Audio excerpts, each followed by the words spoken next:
Good morning and a very warm welcome. This is the Breakfast Rundown on TV1. I'm Therunee Karunaratne, and as always we're coming to you live from our Newsfirst studios here in Colombo. Well, this morning we start off with a story that has been making headlines over the past few days, which is of course the weather. The Met Department says that the system brewing over the Bay of Bengal is strengthening and also says that we can expect more rain, strong winds as well as cloudy skies right across the island in the days ahead. And on the roads, there is some relief for motorists this morning. Authorities say that the Colombo-Kandy road will reopen today after safety checks cleared that the section that collapsed due to last week's deadly rockfall in lower Karunaratne. And in the eastern province, police continue to investigate the removal of multiple archaeological signboards in the Batiklo district with a series of fresh court orders now issued as part of the probe. Meanwhile, health regulators are also in the spotlight this morning. The NMRA has launched an island-wide investigation to ensure that pharmacies comply with the newly imposed maximum retail prices on around 350 medicine items. And also in Parliament, Day 10 of the committee stage debate is set to get underway this morning, with the Ministries of Industry, Science as well as Digital Economy taking the centre stage. Turning to weather news this morning, Ukraine says that it has reached a common understanding with the United States on a refined peace proposal, and even as Washington prepares for direct conversations with Moscow. And also in Brazil, former President Bolsonaro has been ordered to begin serving his 27-year prison sentence after a final court ruling on charges linked to an alleged coup plot. And also in sports, Sri Lanka is celebrating a commanding win over Zimbabwe this morning, keeping hopes alive ahead of a must-win clash against Pakistan tomorrow. Stay tuned with us right throughout on the Breakfast Rundown this morning. Full details on all these stories are coming right up. Well, let's move on to those stories in detail now. The Met Department says that low-level atmospheric disturbance over the southwest Bay of Bengal and Sri Lanka intensified into a low-pressure area yesterday morning. It is likely to intensify further today.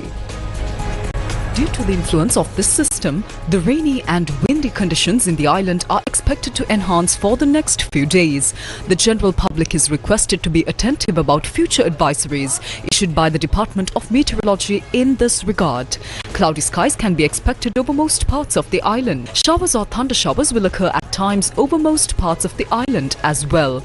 Very heavy falls of about 150 millimeters are likely at some places in the eastern, central and over provinces and in the Polonnaruwa district.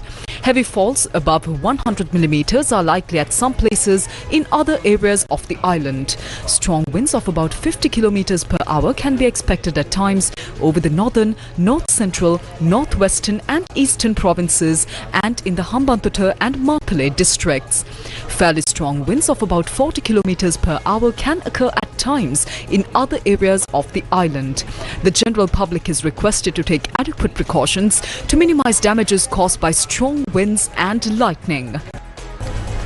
Meanwhile, Deputy Minister of Transport and Highways Dr. Prasanna Gunasena announced that the Colombo-Kandy road will be reopened for vehicular movement today. He stated that the section of the road that was not suitable to be used for travel has now been fully restored to a safe condition. The road was closed last Saturday in Lower Karunaratne following a fatal rockfall that tragically claimed 6 lives. The Deputy Minister added that the reopening is being carried out based on recommendations issued by the National Building Research Organisation. And in more local news, police say that investigations are underway to identify the individuals responsible for removing archaeological signboards from several locations in the Batiklo district.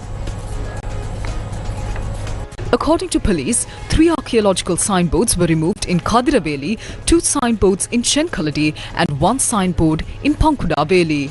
Police have recovered 1 signboard from Kadiraveli and 1 from Pankudaveli. However, the suspects involved in these incidents have not yet been identified. Meanwhile, the Valachina Magistrates Court yesterday ordered the Korelepattu Pradeshi Sabha chairman and 4 others to reinstall 7 archaeological signboards that had been taken down in Korelepattu Batiklo. The order was issued after police presented facts regarding the incident to the court. 4 suspects were produced before the court yesterday custody, while another suspect had been arrested earlier. Police informed the court that the 7 removed archaeological signboards had been found within the Korale Pattu Pradesh Sabha premises and taken into custody.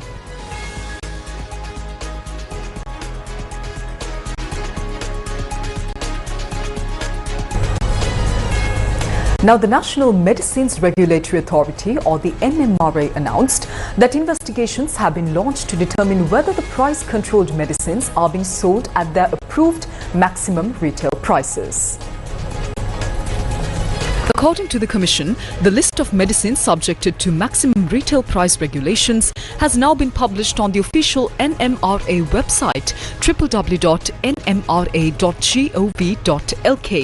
The authority further stated that the public may lodge complaints through the website if pharmacies are found to be selling these medicines above the regulated prices.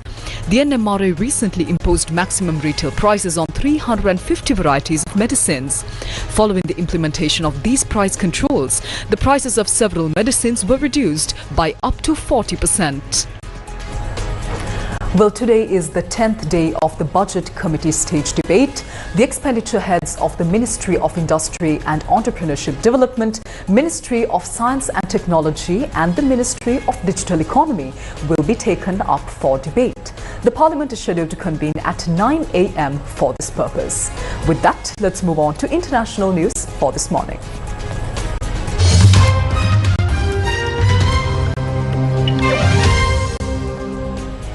We start off with news coming in from Ukraine.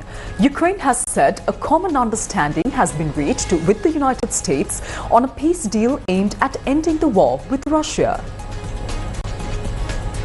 The proposal is based on a 28-point plan presented to Kyiv by the US last week, which American and Ukrainian officials worked on during weekend talks in Geneva. In a post on social media, US President Donald Trump said the original plan has been fine-tuned with additional input from both sides. He added, quote, "I have directed my special envoy Steve Witkoff to meet with President Putin in Moscow, and at the same time, Secretary of the Army Dan Driscoll will be meeting with the Ukrainians," unquote. President Zelensky's chief of staff said he expects Driscoll to visit Kyiv this week. The Kremlin previously said that Russia had not yet been consulted on the new draft deal, warning it may not accept amendments to last week's plan. Shifting your attention to Brazil now, the country's Supreme Court has ordered that right-wing former President Jair Bolsonaro begin serving his prison sentence of 27 years and 3 months for plotting a coup after he lost the last election.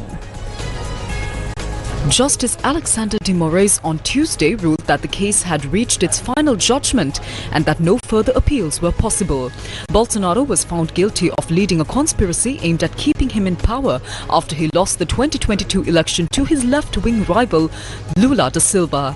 He will begin serving his sentence in a federal police jail cell in the capital Brasilia, where he has been detained since Saturday after being deemed a flight risk and removed from home detention.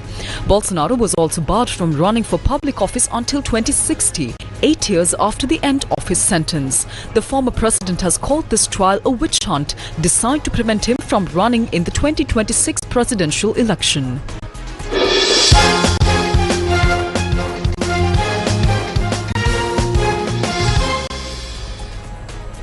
Sri Lanka secured a convincing 9-wicket victory over Zimbabwe in their Tri-Nation T20 series match that was played in Rawalpindi.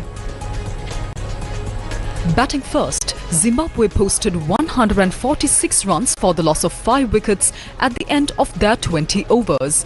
Banindu Hasaranga and Mahesh Theekshana claimed 2 wickets each for Sri Lanka. Slashes hard. Aerial might just...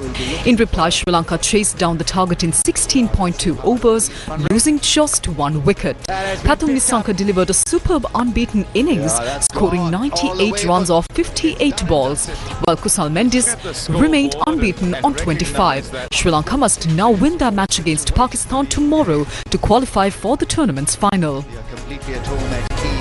And that's a wrap of the breakfast rundown for today. Thank you for joining us this morning. Do join us tomorrow as well, same time, same place, for more of the very latest from here at home and around the world. Take care. Have a wonderful day ahead.